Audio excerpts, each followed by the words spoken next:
Muhammad Ali was driving through rural Georgia when he saw something that made his blood boil, a diner with a whites-only sign in the window. His entourage begged him not to go in, but Ali had other plans.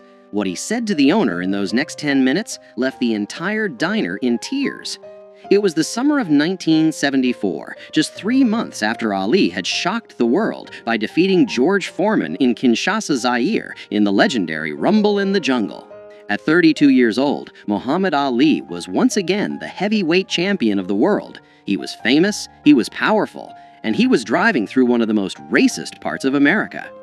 Ali and his small crew, including his longtime friend and photographer Howard Bingham, his trainer Angelo Dundee, and his assistant Bundini Brown, were traveling from Atlanta to a speaking engagement in a small Georgia town. The year was 1974, but in rural Georgia, it might as well have been 1954. The Civil Rights Act had been law for 10 years, but in this part of the South, old hatreds died hard. "We'd been driving for about 2 hours," Howard Bingham later recalled. "Ali was hungry, and we were looking for some place to eat. Then we saw this diner on the side of the road. It was a small, run-down place called Miller's Diner. The paint was peeling, the parking lot was dirt, and there in the window, plain as day, was a handmade sign that read, 'Whites only, no colored served.' Bundini Brown saw it first. 'Champ, keep driving, that place ain't for us.' But Ali had already stopped the car. He sat there for a moment, staring at that sign, his jaw clenched tight. 'Ali, come on, man,' Angelo Dundee said from the back seat.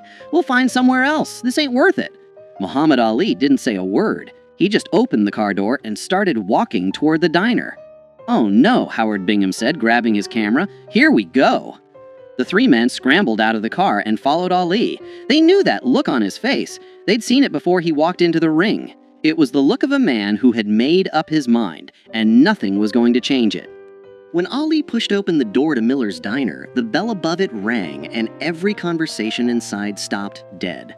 There were maybe 15 people in the place, all of them white, all of them staring. Behind the counter stood a large man in his 50s, with a greasy apron and a face that had seen too much sun and too much hate. His name was Earl Miller, and this was his diner. He'd inherited it from his father, who had inherited it from his father. 3 generations of Millers had run this place, and 3 generations had refused to serve black people. Earl Miller's eyes went wide when he recognized Muhammad Ali. For a split second, something that might have been excitement flashed across his face. Then he remembered where he was and who he was, and his expression hardened into stone. "We don't serve your kind here," Miller said, his voice loud enough for everyone to hear. "Can't you read the sign?" The diner was silent. A few customers looked uncomfortable. Others looked eager, like they were hoping for a confrontation. One elderly couple quietly stood up and left. Muhammad Ali walked slowly to the counter, his eyes never leaving Earl Miller's face. When he spoke, his voice was calm, almost friendly. "I can read just fine," Ali said. "In fact, I've read a lot of things. I've read the Constitution of the United States. I've read the Civil Rights Act of 1964. And I've read the Quran, which teaches me that all men are brothers, regardless of the color of their skin." Miller's face reddened. "I don't care what you've read. This is my property, and I got a right to refuse service to anyone I want. Now get out before I call the sheriff." Ali didn't move. Instead, he did something that surprised everyone in that diner. He smiled. "You know who I am?" Ali asked. "Yeah, I know who you are. You're Cassius Clay, the boxer." "Muhammad Ali," Ali corrected gently. "And you're right, I am a boxer. In fact, I'm the heavyweight champion of the world. 3 months ago, I beat George Foreman, a man everyone said couldn't be beaten. I've fought the toughest men in the world, and I've won most of those fights." Miller crossed his arms. "What's your point?" "My point," Ali said, still smiling, "is that I could walk behind that counter right now, and there ain't nothing you could do to stop me. I could knock you out with one punch. I could tear down that sign in your window. I could make you regret every racist thing you've ever said or done." The tension in the diner was thick enough to cut. Miller's hand moved towards something under the counter, probably a baseball bat, or maybe worse. "But I'm not going to do that," Ali continued, his voice still calm. "You know why? Because I'm not here to fight you. I'm here to talk to you. I'm here to ask you a question." Miller's hand stopped moving. "What question?" "I want to know who taught you to hate." For the first time, Earl Miller looked uncomfortable. His eyes darted to the other customers, but none of them met his gaze. "My daddy," Miller said finally. "My daddy taught me that whites and coloreds don't mix. That's just how things are." "And who taught your daddy?" Ali asked. "His daddy, I guess." "And so on, Ali said, nodding. 3 generations of Millers, all teaching the next generation to hate people they don't even know. All teaching their sons that the color of a man's skin is more important than the content of his character." Ali leaned against the counter, his posture relaxed, conversational.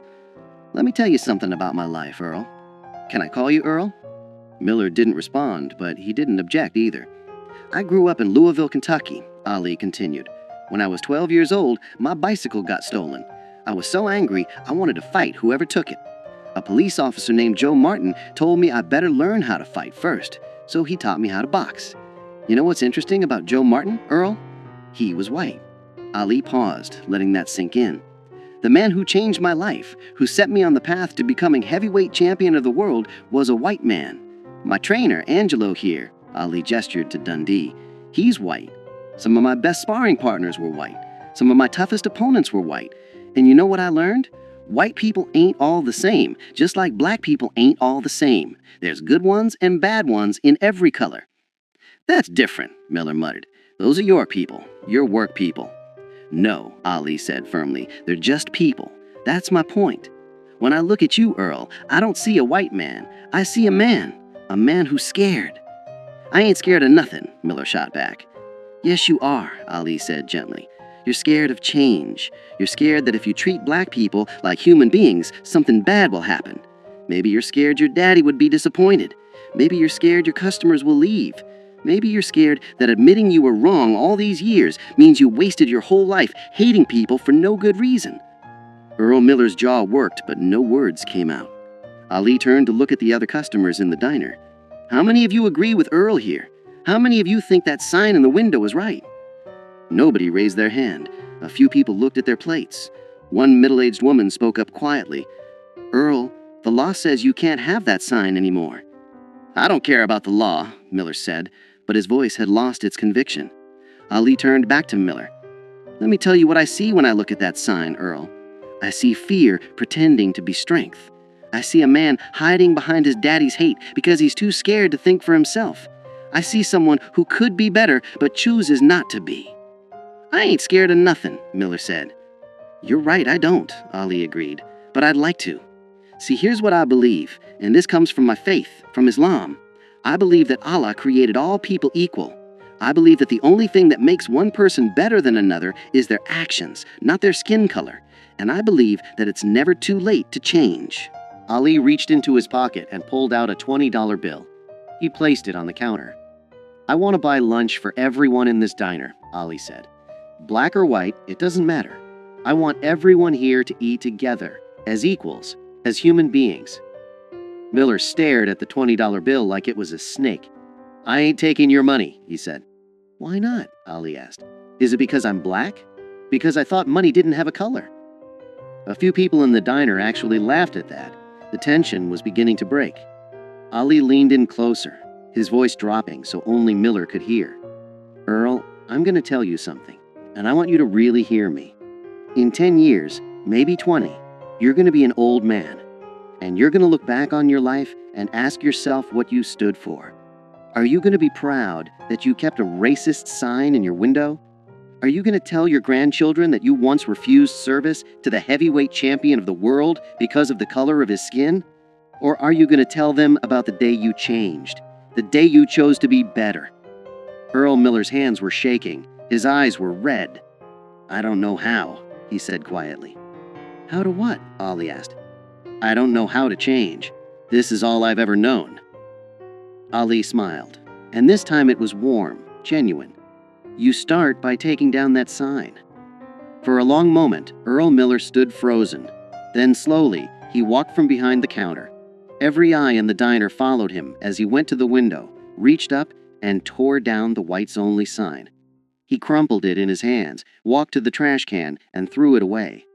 When he turned back, there were tears running down his face. "I'm sorry," he said, and his voice broke. "I'm sorry for that sign. I'm sorry for turning people away. I'm sorry for being a hateful man." Muhammad Ali walked over and put his hand on Earl Miller's shoulder. "That's the bravest thing I've seen all week," Ali said, "and I just fought George Foreman." The diner erupted in applause. People were crying, laughing, shaking their heads in disbelief. Howard Bingham was snapping pictures as fast as his camera would allow. Ali looked at Miller and said, "Now how about that lunch? I'm starving." For the first time in probably 20 years, Earl Miller smiled a real smile.